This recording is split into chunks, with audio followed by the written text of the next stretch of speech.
Yeah, so anyway, that's the only reason my accordion sounded like that the other day. Sorry, I would have warned you, but I didn't. No, don't worry about it. Don't worry about it. But, oh, speaking of music, I totally forgot to tell you.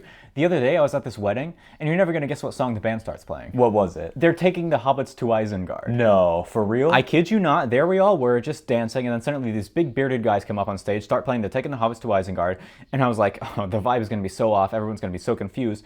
But then guess what? Like half the people in the audience start singing along. They all knew the song. Man, that's awesome. That song is such a bop. It unironically goes hard. They're taking the hobbits to Isengard. God. If I die, I want that song played at my funeral. Yeah.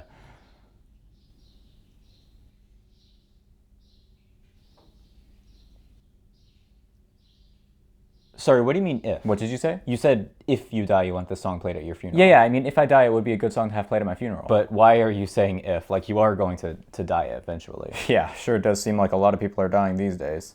What? No, you literally are going to die. Everybody dies. Not everyone. There are no guarantees in life. What are you talking about? Death is one of the only things that is guaranteed in life. Death and taxes, that's what they always say. Those are the two things that are guaranteed. Well, see, you're wrong there too, because I haven't filed taxes in 5 years. Okay, that is a whole different discussion that we need to have some other time. But anyway, please do enlighten me. What makes you so confident in this theory of yours that we're all going to die eventually? I'm curious. Because everybody who has ever lived has eventually died?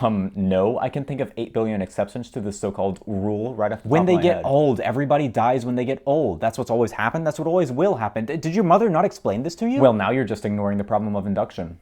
Excuse me? You just said that the reason you know everybody is eventually going to die of old age is because everybody has died upon reaching old age in the past. But to go from that premise to the conclusion everybody will continue to die of old age in the future, you need to add in an additional premise: the future will conform to the past. What are you talking about? But as David Hume argued, that assumption rests on circular reasoning. In order to arrive at it, you have to assume that because the assumption has always held true in the past, it will continue to do so into the future.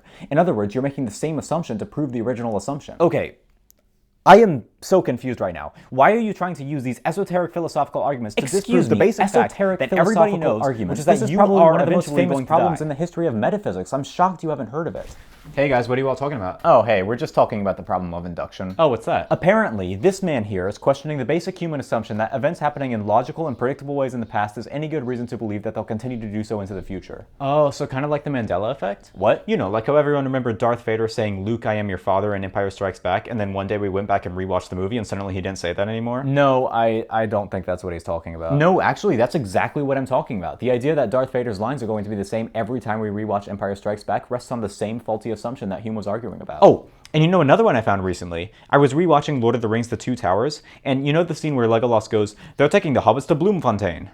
where he says what? They're taking the hobbits to Bloemfontein. Bloemfontein? Like the city in South Africa? Exactly. Why on earth would he say that? Well, it's where J.R.R. Tolkien was born, so I always assumed it was a Freudian slip, but I rewatched the movie recently, and turns out he doesn't say Bloemfontein anymore. He says Isengard.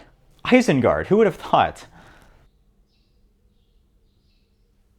This can't be real. Well, what is real anyway? How do you define reality? That is a great way of thinking about it. It's like every day we find new glitches in the Matrix. You two are certainly glitches in the Matrix. One man's bug is another man's feature, I always say. Okay, you know what?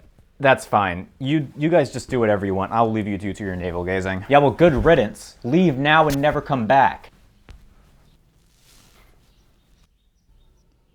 Where even is Isengard anyway? I think it's near Cape Town.